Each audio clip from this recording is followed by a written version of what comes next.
Hello friends, welcome to this educational platform. आप सभी का आपके अपने इस यूट्यूब चैनल पर स्वागत है।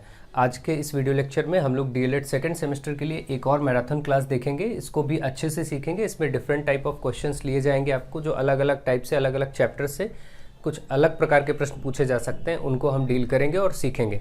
तो चलिए देखते हैं। आप हो सकता है कि त्रिभुज चैप्टर से आपके उसमें पेपर में कुछ पाइथागोरस प्रमेय से संबंधित प्रश्न बन जाए जो इस तरीके के हों, या कुछ आयत विकर्ण से संबंधित बन जाए, या फिर कुछ समरूपता से संबंधित। तो इनको हम अच्छे से देखेंगे। डिफरेंट काइंड ऑफ क्वेश्चंस के लिए ये क्लास होगी, एक तरह से मैराथन क्लास होगी। तो चलिए देखते हैं, जितना भी समय बन पाता है बेहतर से बेहतर आपके लिए किया जाएगा।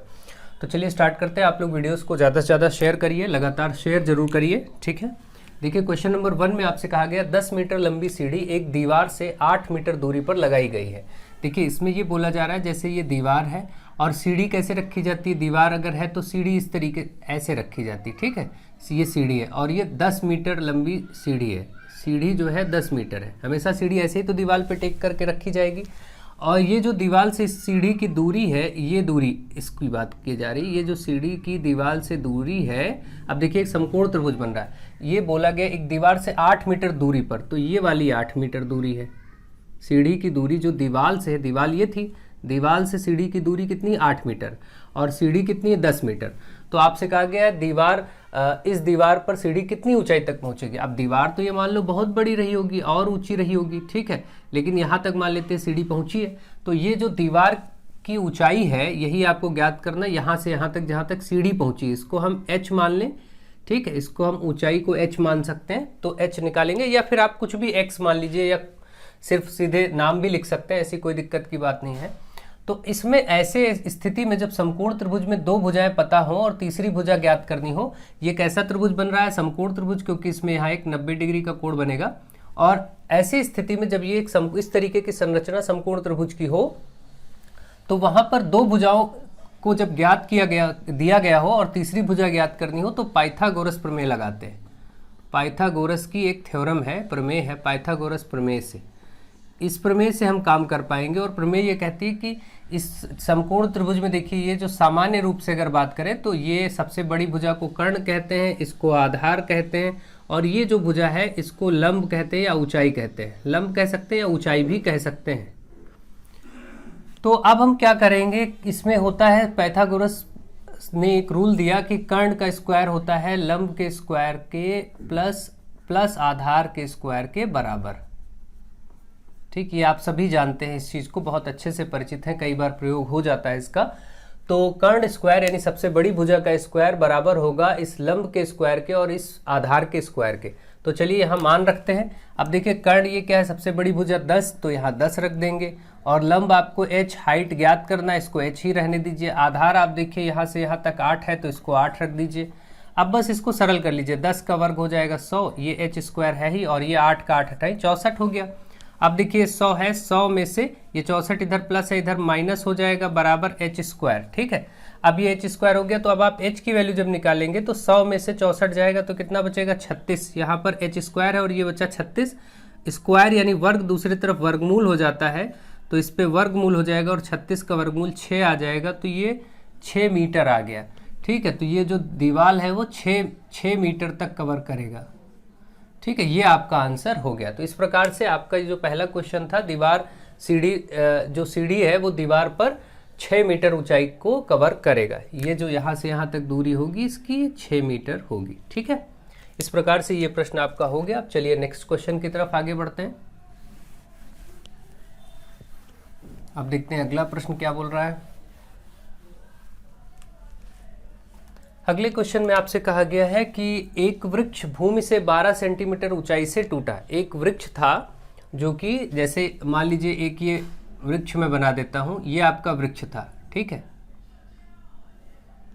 और ये वृक्ष भूमि से 12 सेंटीमीटर ऊंचाई, भूमि मान लेते हैं यहाँ है, तो यहाँ से कहीं 12 सेंटीमीटर पर ये मान लीजिए ये स्थिति, ये प्लेस है 12 सेंटीमीटर। भूमि से ये वृक्ष हम 12 ले लेते हैं। इस 12 सेंटीमीटर ऊंचाई से ये वृक्ष टूट जाता है। टूट जाता है तो ये वृक्ष का जो ऊपर वाला ये भाग है, ये ऐसे आकर के नीचे कहीं गिर जाएगा, ठीक है भाई। ये जो वृक्ष टूटा ये आकर के जमीन पे गिरेगा। तो एक वृक्ष भूमि से 12 सेंटीमीटर ऊंचाई से टूटा, परंतु टुकड़े अलग नहीं हुए। अभी ये टुकड़ा यहाँ पर जुड़ा हुआ है, अलग नहीं हुआ, लेकिन ये भूमि को आकर के छू रहा है, अलग नहीं हुए। और जिस स्थान पर स्तंभ की चोटी ने, स्तंभ क्या, यहाँ पर वृक्ष की चोटी ने, तो यहाँ पर आप लिखेंगे वृक्ष की चोटी ने, जिस स्थान पर वृक्ष की चोटी ने भूमि को छुआ, भूमि को छुआ इस स्थान पे, ठीक है, मान लेते हैं, वह वृक्ष के आधार से 5 मीटर दूर है। ये स्थान जो वृक्ष का आधार है, देखिए ये वाला, ये 5 मीटर दूर है। वृक्ष के आधार से ये बिंदु जहां पर ये वृक्ष टूट के गिरा, भूमि पर यहाँ छू रहा है, इस स्थान से इस वृक्ष के आधार के बीच की दूरी 5 मीटर, ये आपको मिल गया। तो ये आपका फिगर बन गया। तो कहा है टूटने से वृक्ष कितना ऊंचा था, टूटने से पहले वृक्ष कितना, यहाँ पर एक वर्ड यूज कर लीजिए, पहले, यानी वृक्ष टूटने से पहले कितना ऊंचा था, इसकी ऊंचाई क्या थी, यानी ये संपूर्ण ऊंचाई।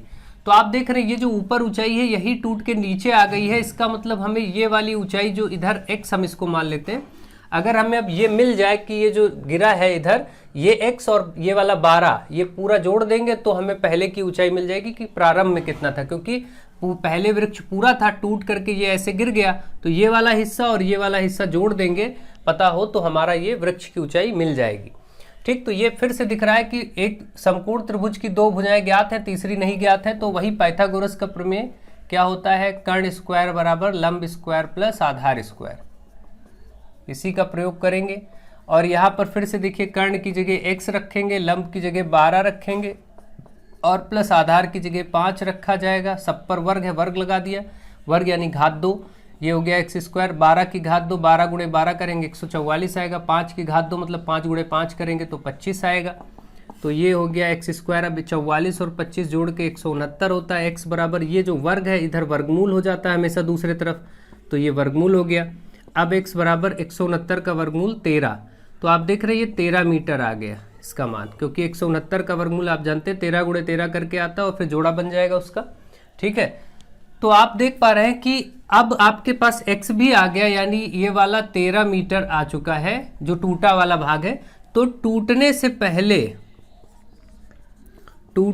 पहले जो वृक्ष था, इस वृक्ष की ऊंचाई क्या थी, टूटने से पहले इस वृक्ष की ऊंचाई थी 12 ये और प्लस x, यानी कि 12 में x यानी 13 जोड़ेंगे तो 13 12 25 मीटर का वृक्ष था पहले। वो जब तक वो टूटा नहीं था तब तक वो वृक्ष 25 मीटर का था। ठीक है, तो आई होप आप इस बात को समझ गए होंगे, यही प्रश्न की डिमांड थी, ये भी लग चुका है। चलिए आगे बढ़ते हैं और आगे अन्य प्रश्नों की तरफ कार्य करते हैं।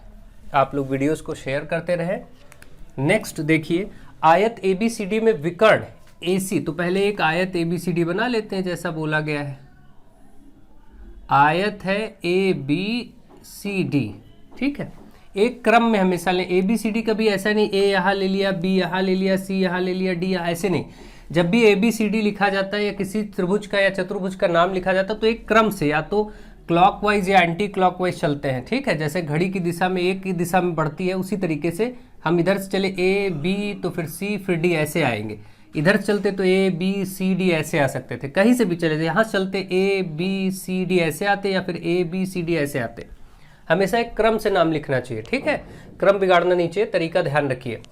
तो अब ये ABCD जो है इसमें विकर्ण CA, देखिए अब ये वाला विकर्ण आप देखिए CA पड़ रहा है ना, ये विकर्ण CA कहा गया 20 सेंटीमीटर, तो इसको आप ले लेंगे 20 सेंटीमीटर।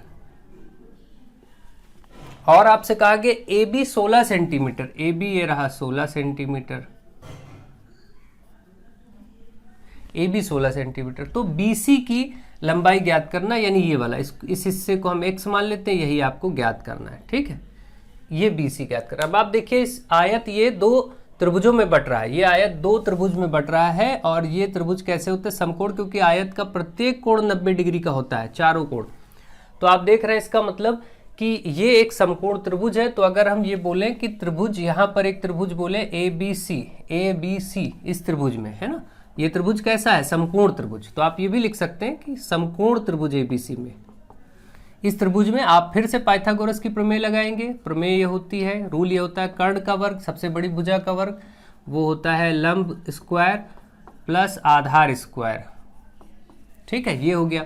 अब इसके बाद देखिए कर्ण आपका ये 20 हो जाएगा, तो 20 रखेंगे, 20 का स्क्वायर बराबर लंब स्क्वायर, लंब की जगह x है तो x स्क्वायर प्लस आधार स्क्वायर, आधार की जगह 16 है, 16 का स्क्वायर कर देंगे।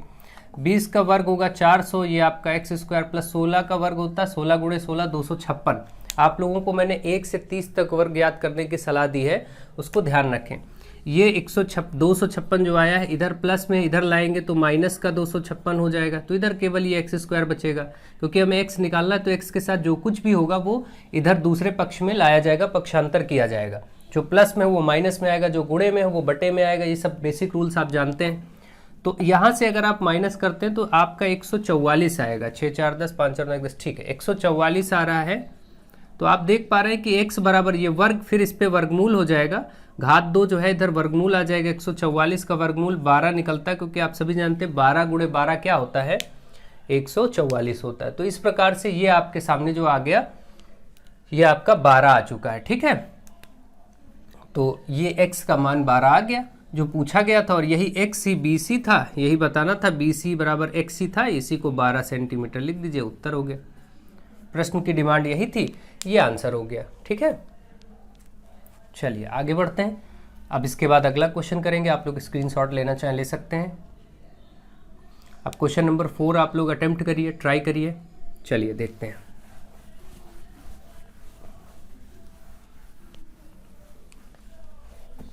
क्वेश्चन नंबर 4 में आपसे कहा गया है, यदि किसी त्रिभुज ABC और PQR में उनकी भुजाएं क्रमशः दी गई हैं, AB इतना BC इतना, सब भुजाएं दी गई हैं, और कहा गया लास्ट में तो त्रिभुज समरूप है या नहीं। आपको बताना है त्रिभुज समरूप है या नहीं है, ठीक है। अब इसी तरीके से भुजाएं दे करके वो ये बोल सकता है कि सिद्ध करिए कि समरूप त्रिभुज है ना, या सिद्ध करिए समरूप त्रिभुज है या नहीं है, जो भी। तो आप क्या करेंगे, अब इसको सीधे सीधे इसका तरीका देखेंगे। आपको जैसे इसने नाम दिया है त्रिभुज ABC त्रिभुज PQR, तो आप इसको ऐसे लिख लीजिए, त्रिभुज आपके पास दो है ABC और आपके पास त्रिभुज है PQR, इनको सिद्ध करना है कि समरूप है या नहीं है, मतलब देखना है कि है या नहीं है।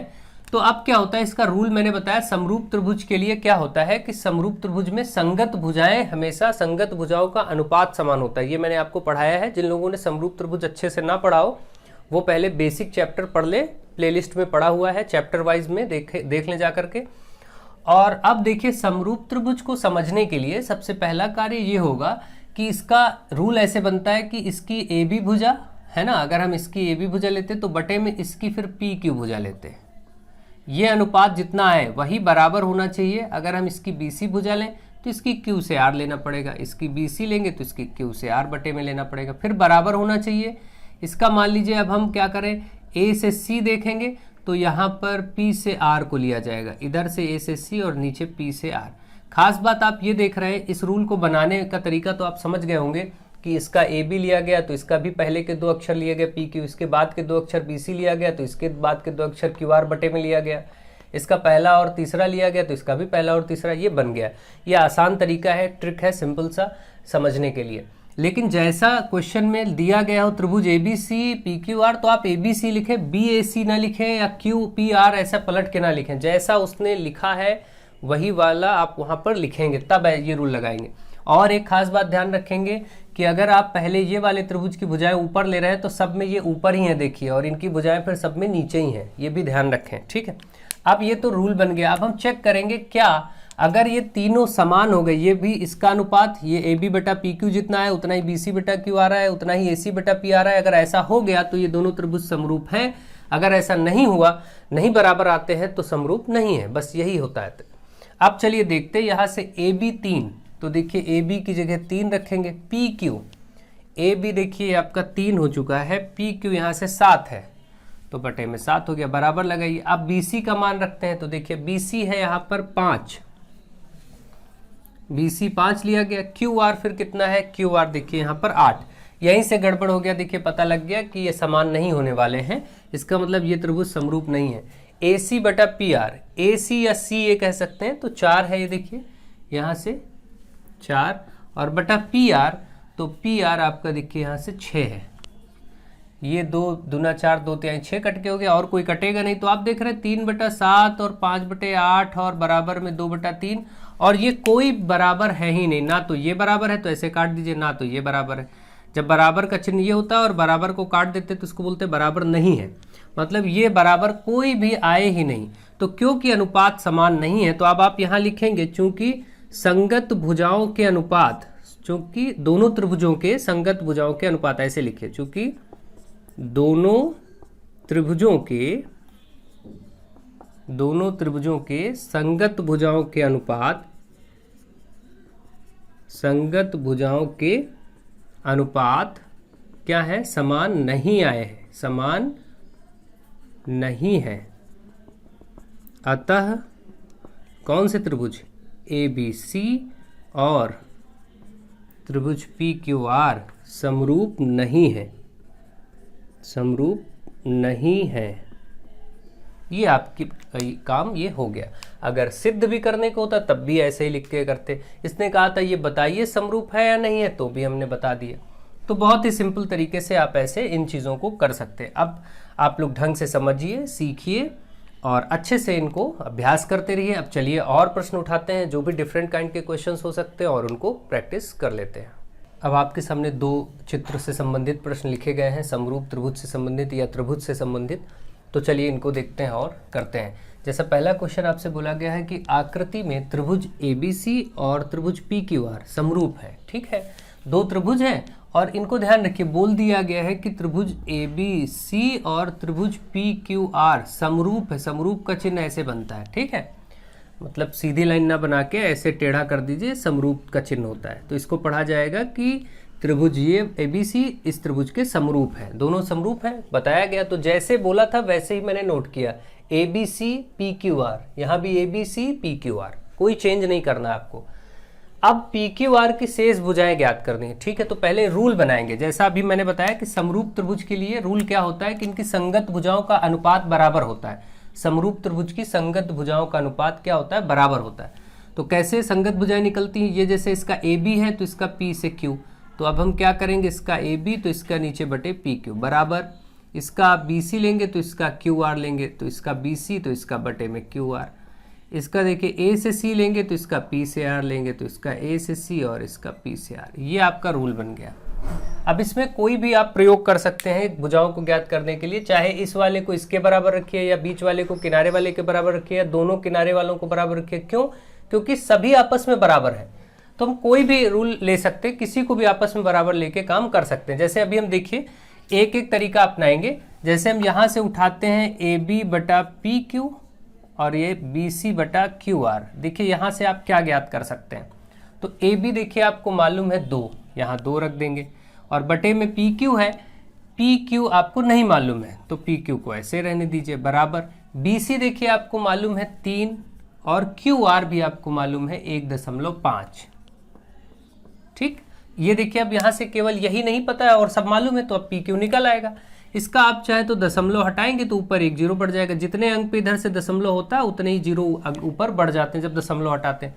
तो अब ये दशमलव हट गया, यानी इसको 15 मान के चलेंगे। तो ऐसे एक बार नोट कर देता हूँ मैं, आप इसको ऐसा मान के चलेंगे। अब 15 एकम 15 दूना 30, तो ये 2/1, 2 बटे PQ बराबर ये 2/1।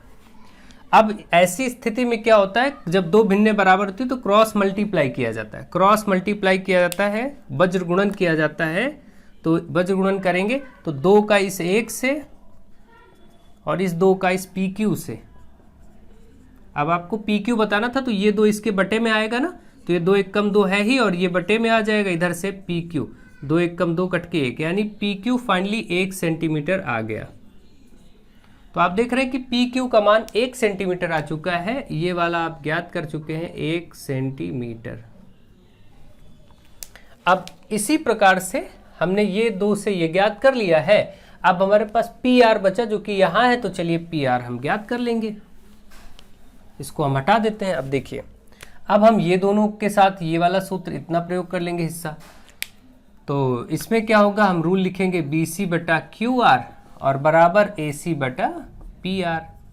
तो हम BC का मान देखेंगे, BC क्या है, BC 3 है। ठीक है, यहाँ पर 3 रखा जाएगा। QR क्या है, 1.5 है, 1.5 ले लीजिए बराबर। AC कितना है, AC आपका 2.8 है, तो इधर 2.8 ले लिया गया बटे PR। ये ज्ञात करना, इसको ऐसे रहने दीजिए। अब इसका तरीका यही होता है कि आप हर दोनों तरफ क्रॉस मल्टीप्लाई कर लीजिए, वज्र गुणन। तो पी आर का गुणा होगा इस 3 से और बराबर में ये होगा 2.8 का गुणा 1.5 से इनका। अब इस 3 को भी उधर ले जाना पड़ेगा क्योंकि पी आर ज्ञात करना, तो पी आर को इधर रोकिए, 3 उधर बटे में हो जाएगा, इधर गुणे में, इधर बटे में हो जाएगा। तो आप देख रहे हैं 2.8 1.5 के साथ 3 ऐसे बटे में। तो अब आप इसको देखेंगे तो आप चाहें तो दशमलव हटाएं या ना हटाएं। जैसे हम इसका दशमलव हटाते हैं 5 का, तो यहाँ 0 बढ़ जाएगा। एक अंक पे दशमलव था ना, इसका हटाया तो एक ही 0 नीचे बढ़ेगा। अब ये इस वक्त 15 है, देखा जाए तो ये 2.8 गुणे क्या हो गया 15 हो गया और नीचे 30 हो गया। 15 एकम 15 दूना 30। आप देख रहे हैं कि 2.8 ऊपर और 2 नीचे, इसको काटेंगे 2 एकम 2 2 चौके 8, तो 1.4 आएगा, यानी 1.4 आ गया आंसर। ये जो पी आर है इसका मान 1.4 सेंटीमीटर निकल के आ गया। बस ये आपको निकालना था। तो यहाँ पर आप पी आर को ये वाला जो आपने निकाला है 1.4 बता दीजिए, बस 1.4 सेंटीमीटर। इसी प्रकार से सारे जो भुजाएं हैं सभी भुजाएं आपकी ज्ञात हो चुकी हैं। अब कोई अज्ञात भुजा नहीं है, तो बस समरूप त्रिभुज में यदि बोला जाए कोई भी कैसी भी आकृति हो, त्रिभुज यदि समरूप हो तो जो अज्ञात भुजाएं हैं वो ज्ञात की जा सकती, किसी भी रूप में स्वरूप में क्यों ना हो। ठीक है, इसके लिए आप बिल्कुल निश्चिंत रहिए, आराम से आप इसको कर सकते हैं, कोई प्रॉब्लम की बात नहीं है। मान लीजिए ऐसे 2 त्रिभुज हैं, ऐसे बना दिया जाए, ठीक, और कहा जाए ये जो बड़ा वाला त्रिभुज है इसका नाम कुछ भी रख देते हैं, चलिए ABC कर देते हैं, है ना, और इसका यहाँ पर हम ऐसे PQR कर देते हैं। और फिर ये 2 त्रिभुज अलग अलग हैं। अब ये समझिए एक तरह से ऐसा है 2 त्रिभुज, एक ये छोटा त्रिभुज और एक ये बड़ा त्रिभुज, है ना, ऐसे। तो अगर इस तरीके से 2 त्रिभुज समरूप है तब भी आप क्या करेंगे, उन सबके नाम लिखेंगे। जैसे हम क्या करेंगे DE, है ना, तो अब क्या होगा कि ABCDE ये जो आपका त्रिभुज ये संरचना बन रही है, तो ABC एक त्रिभुज है, CDE एक त्रिभुज है। इसमें अगर कहीं माप दी गई हो तो ABC जो त्रिभुज के नाम उसने बताए हो उसमें वैसे ही रूल बनाइए और जो जो मान दिया हो रख के निकाल लीजिए। तो किसी भी रूप में आपका आ सकता है, बस बटे में करके क्रॉस करना है बस, ठीक है, कोई दिक्कत नहीं। जैसे मैं इसको अलग करके अब आपको बताना चाहूँ कि भाई ये दोनों समरूप त्रिभुज हैं और ये 2 है, ये वाला आपका मान लीजिए 3 है, तो आपका ये अगर 4 है तो ये कितना होगा x, ऐसे। तो अब अगर मैं इन त्रिभुजों का नाम यहाँ पर लिखूं, जैसे कोई भी मैं बोल दूं कि ये जो त्रिभुज है EDC, ठीक है, इस तरीके से मैं बोलूं कि ये त्रिभुज EDC समरूप है त्रिभुज ABC के, है ना, यहाँ से मैं ABC ऐसे बोलूं त्रिभुज ABC के। तो आप क्या करेंगे, ये जो भुजाएं हैं इनको आप देखेंगे, यहाँ से अगर आप ED लेंगे तो हमें क्या करना है, हमें जो भुजाएं ज्ञात करना हम वही ले लें या पूरा रूल कर देते हैं। चलिए ED इसका लेंगे तो इसका AB ले लेंगे, इसका CD लेंगे तो इसका BC ले लेंगे, इसका E से C लेंगे तो इसका A से C ले लेंगे। इस तरीके से आप लिखेंगे। अब यहाँ पर हमें ज़रूरत किसकी है, हमें ज़रूरत है CE और AC की। तो CE और AC इसमें है, देखिए इन दोनों में, ये वाले में। और हमें ज़रूरत है CD से BC की, तो CD से भी ये इतना पार्ट हमें ज़रूरत है, देखिए।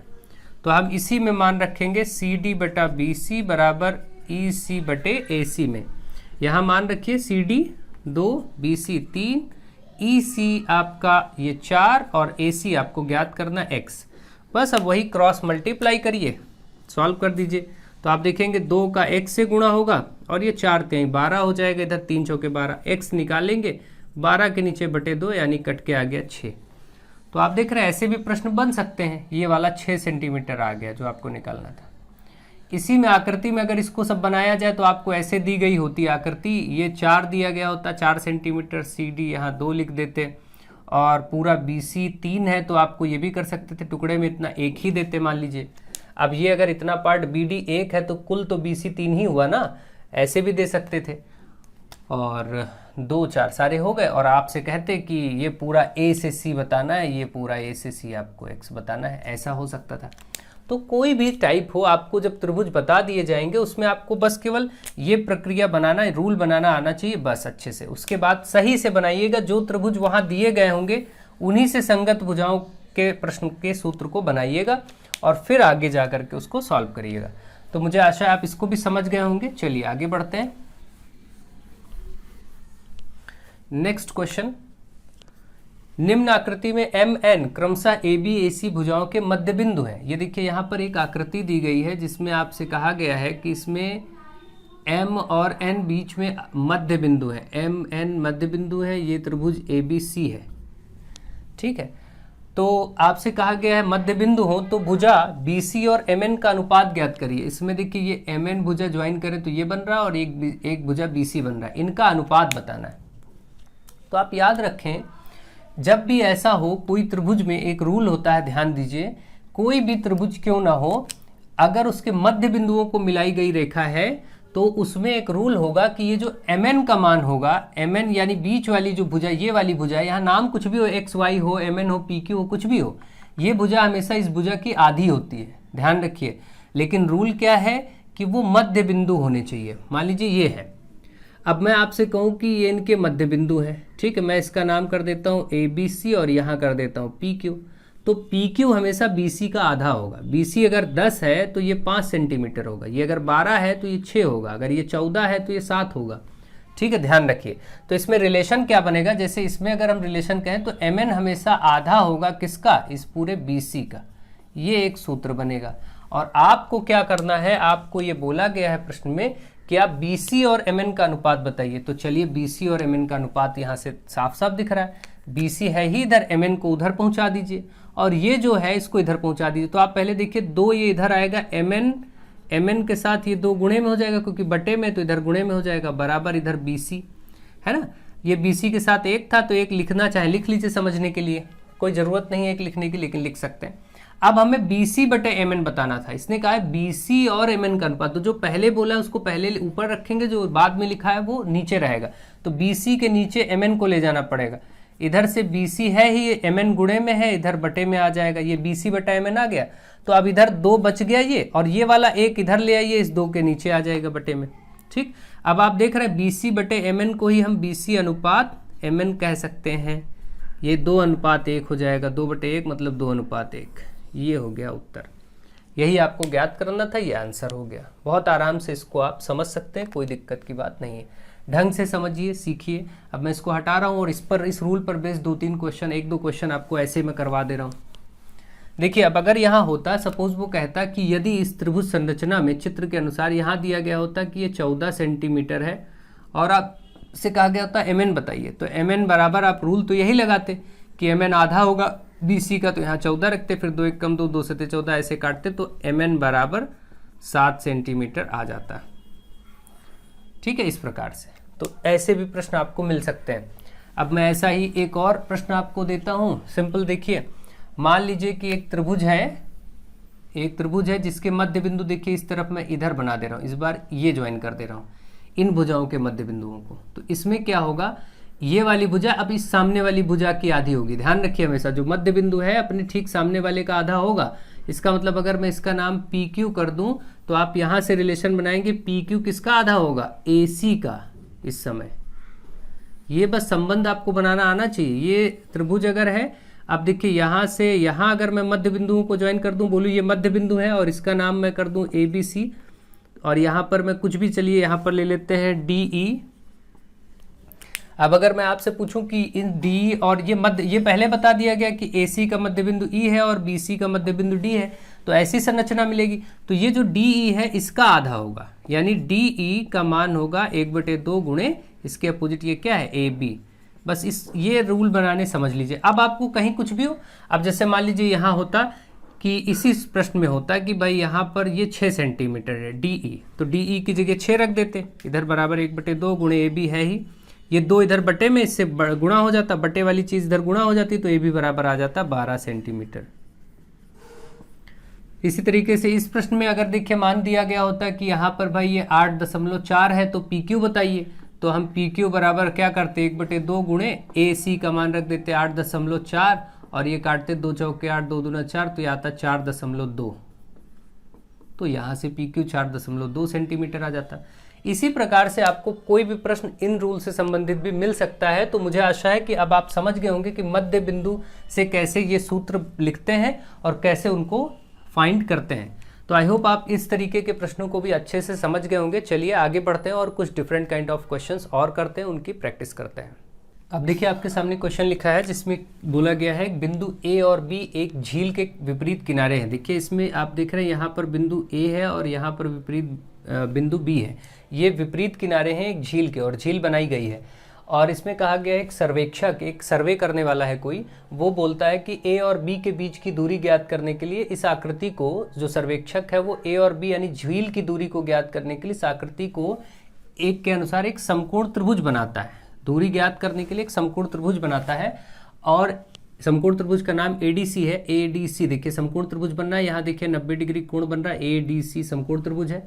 तो बिंदु ए से बिंदु बी के बीच की दूरी कितनी है, यानी इस झील के बीच की दूरी कितनी है ए से बी के बीच में, जबकि बीसी 12 मीटर है। बीसी देखिए 12 मीटर लिखा गया। तो ये त्रिभुज क्योंकि एक समकोण त्रिभुज अपने आप ही दिख रहा है, समकोण त्रिभुज में सबसे बड़ी भुजा आपके सामने ये है ही। देखिए यहाँ पर दो, जहां 90 डिग्री बन रहा है 30 और 40, इसका मतलब ये दोनों भुजाएं लंब और आधार हैं। जहां पर 90 बनता है, आप समकोण त्रिभुज में बहुत अच्छे से जानते हैं कि समकोण त्रिभुज की विशेषता क्या होती है कि जिस जगह पर 90 बन रहा होता है यहाँ 90 बन रहा है, तो ऐसे देखिए सीधे पहले जहाँ 90 डिग्री एंगल बनता है उसमें एक भुजा को हम लंब मानते हैं और एक को आधार मानते हैं। आप जानते हैं बहुत अच्छे से। तो ये 90 डिग्री के साथ वाली दोनों भुजाएं एक लंब होती है और एक आधार होती है। बाकी ये जो सबसे बड़ी भुजा है इसको कर्ण कहते हैं। इसका मतलब इस वाले त्रिभुज एडीसी की अगर बात करें, अगर मैं इसको बनाऊं, ये ए है, ये डी है और ये सी है, तो इसमें एक बीच में बिंदु जो रखा गया है वो यहाँ पर कहीं बी और ले लिया गया, वो और बात है। लेकिन अभी हम त्रिभुज बनाएं तो इसका मतलब ये जो पूरी भुजा है इसको हम कर्ण बोलेंगे, सबसे बड़ी भुजा यही होगी। और जहाँ ये 90 बन रहा है इसमें कोई एक आधार है, मान लेते हैं ये आधार है, और ये डीसी को हम लंब मान लेते हैं अपने समझने के लिए। ये मैं आपको समझाने के लिए लिख रहा हूँ, आपको लिखने की जरूरत नहीं है। ये पता होना चाहिए कि ये ए से सी तक कर्ण है, ए डी आपका लंब या आधार कुछ भी हो सकता है, डीसी भी लंब या आधार में जो आप चाहें। ठीक है, तो मैंने उसको समझने के लिए एडी को आधार और डीसी को लंब अपनी तरफ से मान लिया। तो अब देखिए यहाँ पर आधार था तो ये आपका देखिए 30 मीटर है, हमने इसको आधार की जगह मान लिया है एडी को, और ये वाला आपका 40 मीटर है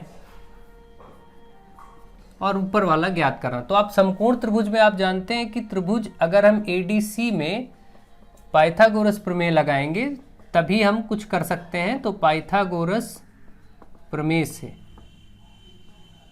क्यों पाइथागोरस लगाएंगे, दो भुजाएं ज्ञात है, पूरा ए से सी तीसरी भुजा ज्ञात हो जाएगी। तो पूरा कर्ण होता है, इसमें रूल होता है कर्ण का स्क्वायर बराबर लंब का स्क्वायर प्लस आधार स्क्वायर। आप सभी इसको अच्छे से समझ चुके। कर्ण पूरा ज्ञात ही करना है, जिसको हम ए से सी तक नाम देंगे इस त्रिभुज के अनुसार। ए से सी पूरा ये कर्ण है और लंब रेखा हमने यहाँ पर इसको माना है, तो चलिए इसको 40 रख देते हैं, और आधार हमने इसको माना है तो इसको 30 रख देते हैं, कोई दिक्कत नहीं। इस प्रकार से अब इसको सरल करेंगे। 40 का देखिए वर्ग 4 चौके 16 और 2 जीरो, ये 30 का हो जाएगा 900। तो आप देख रहे हैं 16 9 2500 हो जाएगा जोड़ करके। और इधर AC स्क्वायर, जब स्क्वायर होता है तो ये इधर स्क्वायर रूट हो जाता है, यानी जो वर्ग होता है वो वर्गमूल। तो 2 जीरो से तो 1 जीरो हो गया और 25 का 5 हो गया। इसका मतलब AC आप देख रहे हैं 50 आ गया। पूरा ए से सी यहाँ से यहाँ तक तो 50 मीटर आ गया पूरा। अब इसमें हमको लेकिन केवल ए से बी तक, जो झील वाला हिस्सा था वो केवल यहीं तक था, देखिए है ना, हमको ये बताना। और जबकि इधर वाला हिस्सा इतना 12 मीटर बताया गया है। तो आपको मालूम है कि पूरा 50 है और ये 12 अगर हटा दें तो ये ए से बी आ जाएगा। भाई हमारा पूरा जो ए सी है वो कितना है, 50 है। ठीक, इस AC में से अगर हम माइनस कर दें, पूरा A से C में से अगर इतना हिस्सा माइनस कर दें B से C का, तो यही पार्ट आ जाएगा A से B वाला। बस हमें यही AB बताना था। तो देखिए AC आपका 50 आया है और BC 12 था, माइनस करते हैं तो AB आ जाएगा। तो 50 में से 12 जाएगा 38 मीटर आपका AB हो गया। इसका मतलब जो झील की लंबाई है या झील की दूरी है वो कितनी है, ए से बी बिंदु की दूरी कितनी है, वो 38 मीटर है। ये आपका आंसर हो गया। तो आई होप इस प्रश्न को भी आप अच्छे से समझ गए होंगे। कुछ नहीं था, केवल पाइथागोरस का प्रयोग था। देखिए प्रश्न हमेशा बदलाव में बनते हैं लेकिन उनमें कुछ होता नहीं है, काम बहुत सिंपल सा होता है, समझ में आना चाहिए बस। ठीक है, चलिए आगे बढ़ते हैं और फटाफट आगे देखते हैं।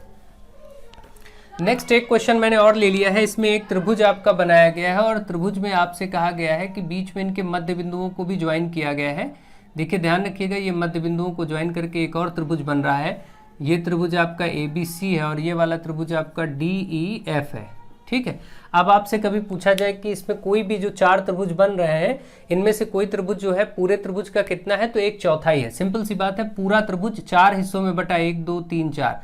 तो अक्सर ये पूछ लिया जाता है कि ये त्रिभुज DEF जो बीच में बन रहा है इसका क्षेत्रफल अगर पूछा जाए तो वो 1/4 होगा पूरे त्रिभुज के क्षेत्रफल के, त्रिभुज ABC के क्षेत्रफल के। तो ये भी अक्सर पूछ लिया जाता है, तो इसको याद रखिए, एक नंबर में ऑब्जेक्टिव में बन सकता है, तो आप इसको आराम से कर पाएंगे। तो ये सब बेसिक बातें आपको पता चल गए होंगी। आई होप अब आपको ढंग से ये मालूम हो गया होगा कि कैसे हम समरूप त्रिभुज या त्रिभुजों के क्वेश्चन को सॉल्व करें, कुछ आयत के प्रश्नों को कैसे सॉल्व करें। अब चलिए देखते हैं, कुछ डिफरेंट काइंड ऑफ और क्वेश्चंस लेकर के उनको भी सॉल्व कर लेते हैं। अब आप लोगों के सामने कुछ और प्रश्न हैं, इनको देखते हैं और सॉल्व करते हैं। तो चलिए देखिए, क्वेश्चन नंबर 1 में कहा गया उस त्रिभुज की ऊंचाई ज्ञात कीजिए जिसका क्षेत्रफल इतना है, जिसका यहाँ पर होना चाहिए, जिसका क्षेत्रफल 45 सेंटीमीटर स्क्वायर और आधार 15 सेंटीमीटर। ठीक है, तो यहाँ पर आपसे बोला गया है क्षेत्रफल दिया गया है, आप त्रिभुज के क्षेत्रफल का सूत्र लगाएंगे, क्योंकि जो चीज़ गिवन होती है उसी की सहायता लेते हैं। तो त्रिभुज का क्षेत्रफल, ये सूत्र हमको मालूम होता है कि भाई ऐसे स्थिति में 1/2 गुणे आधार गुणे ऊंचाई होता है। ठीक है, इस सूत्र के प्रयोग से हम देखेंगे क्षेत्रफल 45 दिया था, तो हम क्षेत्रफल के स्थान पर 45 रख देंगे यहाँ, और फिर बराबर है 1/2 गुणे आधार, और ऊंचाई में हमारे पास आधार पता है तो यहाँ पर 15 है रख देंगे, और ऊंचाई नहीं पता है, ऊंचाई ज्ञात करनी, इसको ऐसे ही रखेंगे। अब क्योंकि बोला ही था ऊंचाई ज्ञात करने के लिए, ये जो 2 है, ये 2 इधर बटे में इसके साथ क्या हो जाएगा, गुणे में हो जाएगा, तो 45 के साथ ये गुणे में हो जाएगा, और बराबर इधर 15 गुणे में है तो ये बटे में आ जाएगा, 15 इधर गुणे में तो इसके नीचे बटे में आ जाएगा। ठीक है, अब हम ये ऊंचाई ज्ञात कर सकते हैं, कोई दिक्कत नहीं। ठीक है, 15 से 15 एक कम 15 तो यहाँ 45 आप देख रहे हैं, 3 दूनी 6, ऊंचाई कितना आ गया, ऊंचाई बराबर 6 सेंटीमीटर।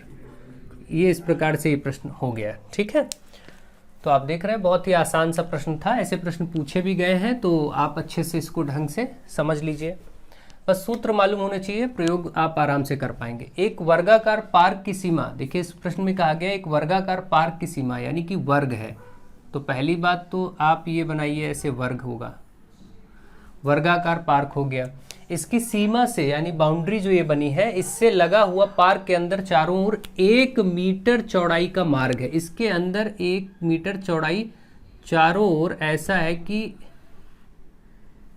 ये 1 मीटर चौड़ाई का चारों ओर रास्ता है। अब रास्ता कौन सा हुआ, ये वाला देखिए, ये आपका रास्ता हो गया जो कि 1 मीटर चौड़ा है। ठीक है, अब कहा गया है पार्क के चौड़ाई का मार्ग है, पार्क की लंबाई 30 मीटर है, पार्क की लंबाई जो पार्क था वो 30 मीटर था, क्योंकि ये वर्गाकार है तो 30 अगर 1 हो गया तो सभी 30 मीटर हो जाएंगे, क्योंकि वर्गाकार में क्या होगा, भुजाएं सब क्या हो जाएंगी, 30 सब 30 मीटर, तो इसमें तो कुछ सोचना ही नहीं है। ठीक है, अब आगे कहा गया पार्क के शेष भाग में ₹6 प्रति वर्ग मीटर की दर से घास लगवानी। पार्क का जो बाकी हिस्सा बचा, रास्ता आप हटा दीजिए तो शेष भाग ये वाला बचा, आप देख रहे हैं ये वाला हिस्सा जो बीच में दिख रहा है, यहाँ पर घास लगवानी है।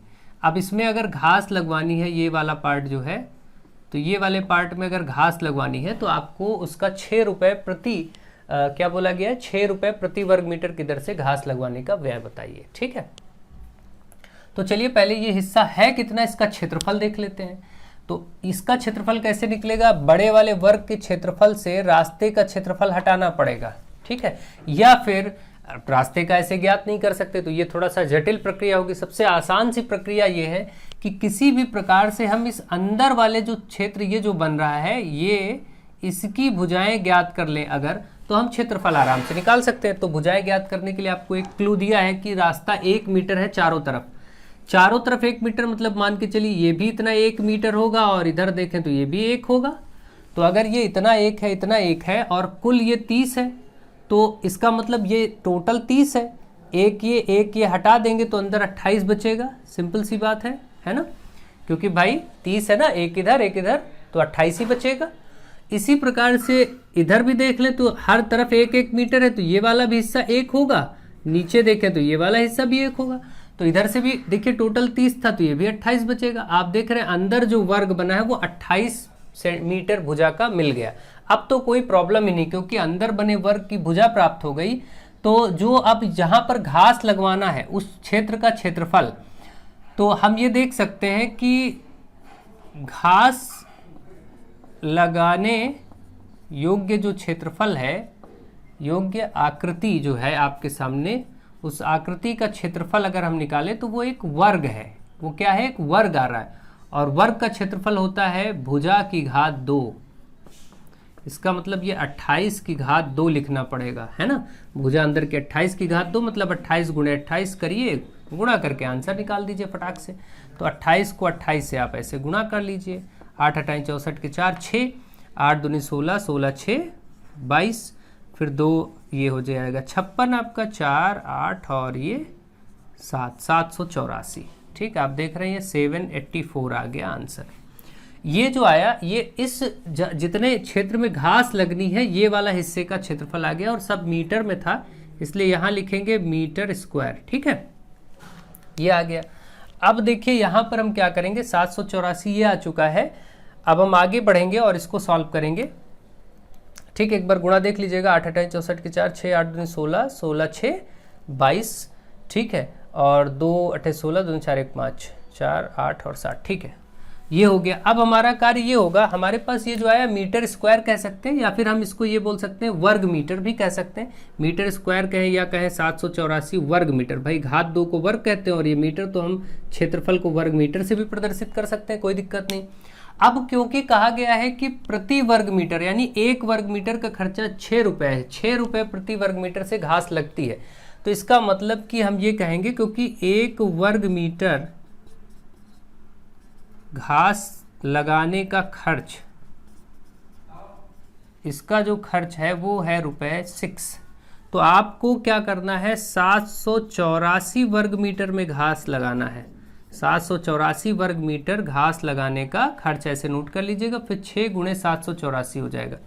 1 वर्ग मीटर का 6, तो 784 का गुणा कर देंगे, है ना, पता चल जाएगा कितना खर्चा आएगा। आप देखिए 6 चौके 24, 6 चौके 24 के 4 2, 6 48 2 50 के 0 5, 6 7 42 और 42 5 47, 4704 रुपये। ठीक, एक बार ढंग से देख लीजिए। 6 चौके 24 के 4 2, 6 48 2 50 0 5, 7 6 42 5 47। ठीक है, इतने रुपए 4704 रुपये का खर्चा घास लगाने के लिए इस एरिया में आ जाएगा। तो इस प्रकार के प्रश्न भी आपसे पूछे जा सकते हैं, और कई बार हम लोग ऐसे प्रश्न कर चुके, कोई दिक्कत नहीं है, बहुत सिंपल सी बात है, बस केवल ध्यान देने की ज़रूरत है। ठीक है, आई होप आप इस प्रश्न को भी बहुत अच्छे से जान गए होंगे कैसे करना था। नेक्स्ट आपके सामने एक क्वेश्चन लिखा है, निम्न आकृति में चतुर्भुज ABCD से घिरे क्षेत्र का क्षेत्रफल ज्ञात कीजिए, जिसमें ये एक चतुर्भुज दे दिया गया। कभी भी अगर आपको इस टाइप का चतुर्भुज दिया जाए, ध्यान रखिए,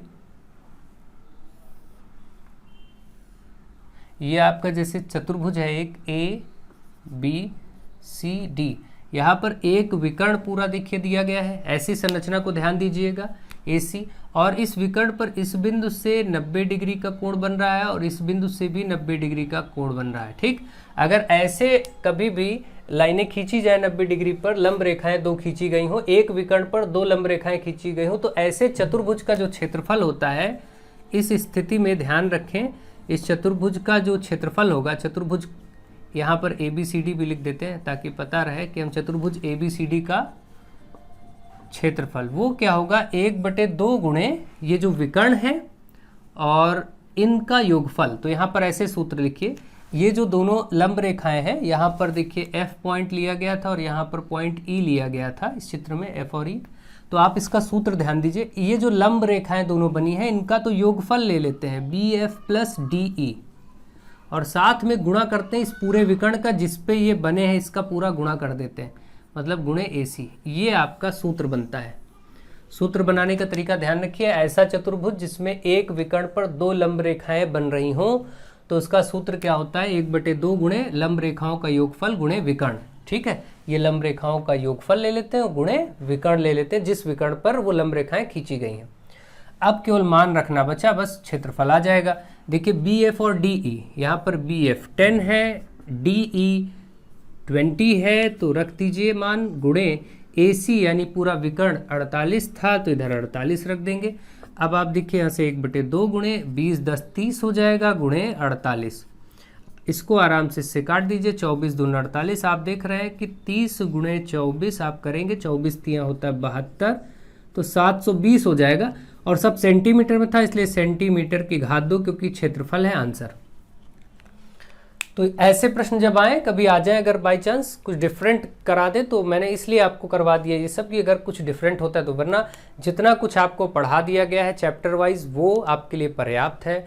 और जो और मैराथन क्लासेस के पहले आपको 2 मिल चुकी वो भी पर्याप्त है। ये क्लास इस बात को ध्यान में रख के की गई है कि अगर कुछ डिफरेंट चीज़ें आपसे कराई जाए, पूछी जाए, तो भी आप उसको कर सकें, इसलिए ऐसी चीज़ों को हमने शामिल कर लिया है और कराने का प्रयास किया है। चलिए कुछ और 1-2 प्रश्न करते हैं और फिर इसको क्लोज करते हैं।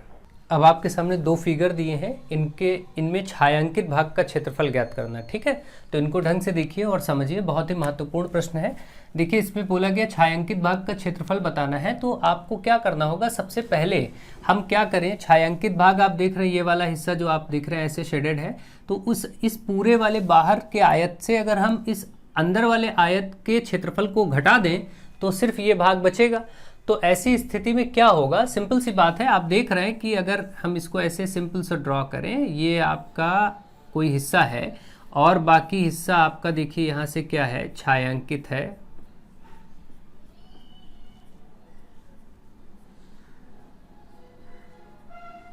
ठीक है, अब अगर हम क्या करेंगे, इसमें से हमें इस छायांकित भाग का क्षेत्रफल बताना है, तो हम बड़े वाले भाग से इस अंदर वाले भाग को हटा दें। ठीक, ये वाला हिस्सा अगर हट जाए देखिए, ठीक, और बाहर वाला हिस्सा हट जाए तो सिर्फ छायांकित भाग ही आपको दिखेगा, ये वाला देखिए पार्ट। तो इसका मतलब हमें छायांकित भाग बताने के लिए क्या करना होगा, बड़े आयत के क्षेत्रफल से छोटे वाले जो अंदर है इसका आयत का क्षेत्रफल घटा देना है, बस इतना कॉन्सेप्ट आपको करना है। अब इसके लिए हमारे पास क्षेत्रफल ज्ञात करने के लिए इनकी भुजाएं होनी चाहिए। तो बाहर बड़े वाले क्षेत्रफल का तो हमारे पास सब भुजा है, देखिए पहले भुजा ज्ञात कर लेते। तो देखिए ये 15 और 20 है, तो इसकी चिंता नहीं है, इसमें लंबाई 15 है, हमें ये बस चौड़ाई मिल जाए, इसका बस काम हो जाएगा, चाहे ये मिल जाए या फिर यहाँ से यहाँ तक का मिल जाए, बस एक ही बात है, आमने सामने का बराबर ही होता है आयत में। तो क्योंकि ये पूरा 15 है तो इधर का भी ये पूरा 15 होगा, 15 यहाँ से लेकर के और यहाँ तक ये 15 ही होगा। ठीक है, अगर ये पूरा टोटल यहाँ से यहाँ तक कितना होगा, 15 होगा, समझ रहे हैं, 15 सेंटीमीटर, मीटर में है तो मीटर लिख दीजिए। तो आप देखिए उसमें से इतना ये 3 हट गया ये वाला, और 3 ये हटा दें, 3 3 6 हटा दें तो 9 बचेगा ये हिस्सा, क्योंकि कुल 15 है। देखिए अब 3 9 12 3 15 हो गया ना, तो आपको मालूम चल गया कि ये जो अंदर वाला आयत है इसकी चौड़ाई भी 9 मीटर होगी। ये क्लियर हो गया, अब खत्म काम, अब कोई दिक्कत नहीं, अब तो ये प्रश्न हो चुका। अब आपको केवल लिखना है बस ऐसे कि आपको बताना था छायांकित भाग का क्षेत्रफल।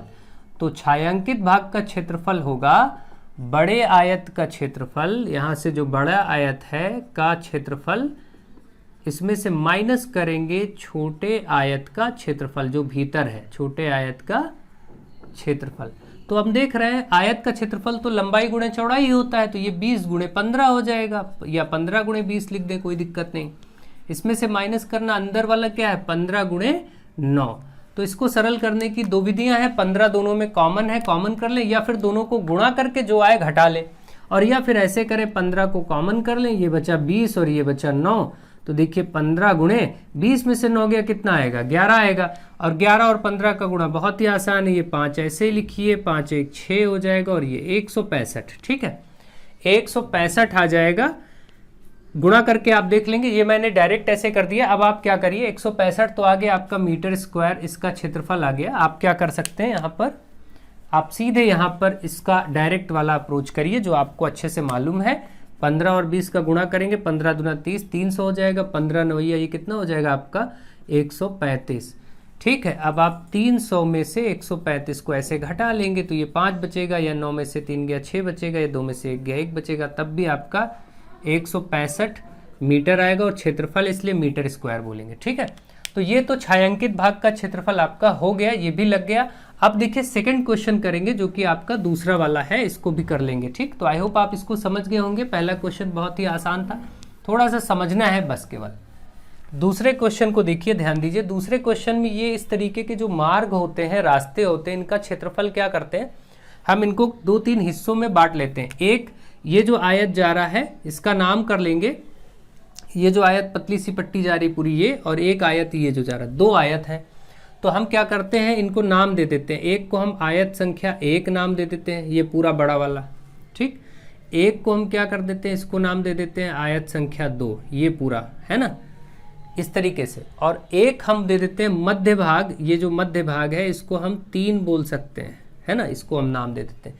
तो ये 3 नाम हम यहाँ देंगे और फिर हम इसके छायांकित भाग का क्षेत्रफल देखिए कैसे निकालते हैं। आपने देखा था लास्ट में आपका क्वेश्चन जो पूछा गया था एक बार आपके एग्जाम में, वो इसमें इनको बताया गया था कि ये रास्ते हैं, ठीक है, बीच में ऐसे रास्ते हैं लंबाई और चौड़ाई के अनुदिश, और फिर उसको कराया गया था। तो हम वहाँ पर रास्ते के हिसाब से कर रहे थे, यहाँ छायांकित भाग के हिसाब से। क्योंकि ये 10 है तो आप देखिए यहाँ से यहाँ तक 10 मीटर चौड़ा रास्ता है, तो 10 ये भी होगा, इधर से भी 10 होगा, ये भी 10 होगा, देखिए, ठीक। ये सब 10-10 ही हैं, इसलिए यहाँ से 10 माना जाएगा, यानी ये चौड़ाई समान है तो 10 ही आप लेंगे। ये ध्यान रखिए, ये 10-10 का आपका ये बीच में एक वर्ग बन गया। जो 3 नंबर भाग है ये एक वर्ग आकृति है, ठीक है। अब इसमें जब हम छायांकित भाग का क्षेत्रफल निकालेंगे तो कैसे निकालेंगे, देखिए, छायांकित भाग का क्षेत्रफल।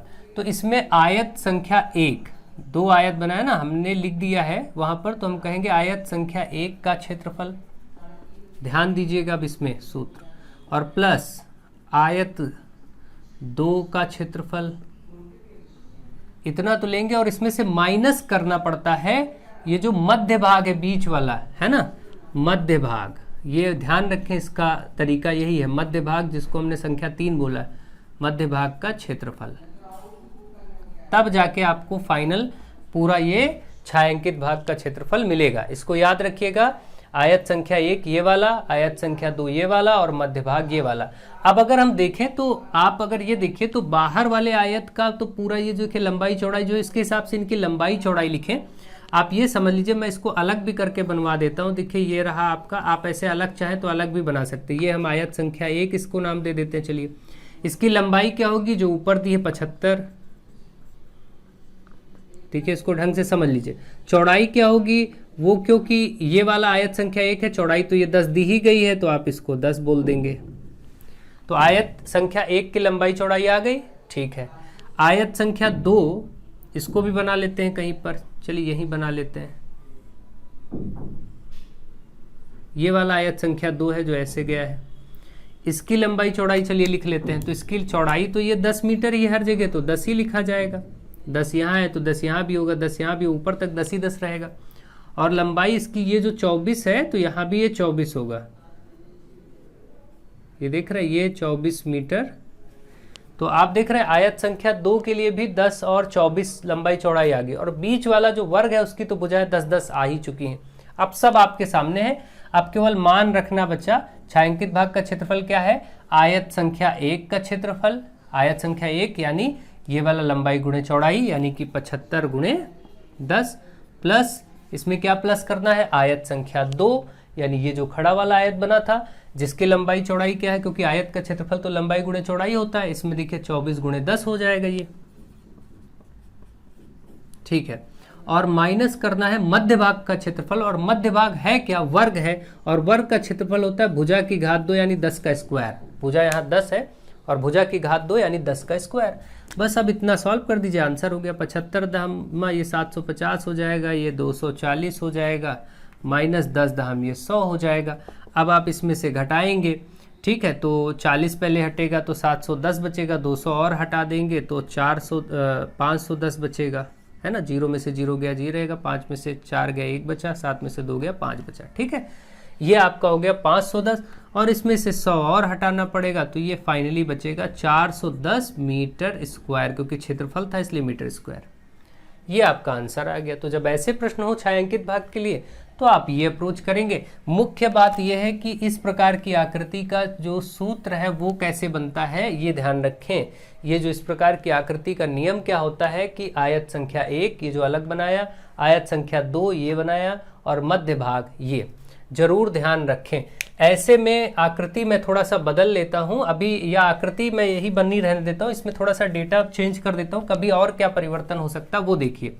मान लेते ये तो 10 था हो सकता है ये चौड़ाई कम करके ये बोल दें ये 5 ही है या 6 है, मान लीजिए, चलिए 5 कह दें या 6 कह दें, ठीक है। चलिए हम 6 लिख देते हैं कि ये वाली चौड़ाई 6, तो ये तो सब जगह फिर 6 हो जाएगी, यहाँ भी 6 हो जाएगी और यहाँ भी आपकी 6 रहेगी, ये यहाँ से 6 चलेगी और ये 10-10 रहेगी, ठीक है। इतना अंतर यहाँ आ जाएगा, तो इसका मतलब इस आयत संख्या 2 में यहाँ पर आप 6 ले लेंगे फिर, ठीक। वो प्रश्न तो आपका हो गया, उसको आप हटा दीजिए, अब उसको तो आप समझ गए। अब मैं थोड़ा परिवर्तन करके एक और प्रश्न बनाता हूँ, बाकी सब वैसे ही ले लेता हूँ, ठीक है। बस मैंने इसको बदल दिया, कभी कभी दोनों सड़कों की लंबाई चौड़ाई अलग अलग भी हो सकती है, तो उसमें भी आप ध्यान रखें। ये हो गया, हमने 6 कर दिया तो सब 6-6 हो गया, ठीक है। और बाकी कोई दिक्कत नहीं, और सबको वैसे ही रख लेते हैं, कोई प्रॉब्लम नहीं है, ठीक है। ये 10 था और वहाँ 6 आ जाएगा, ठीक है। अब देखिए ये मध्य भाग जो है वो वर्ग नहीं रहा, वो भी एक आयत हो गया 10 और 6 का, है ना। बस इतना ही परिवर्तन आ जाएगा। तो अब आप देखेंगे इसका तो वही 75 गुणे 10 आप करेंगे, आयत संख्या 1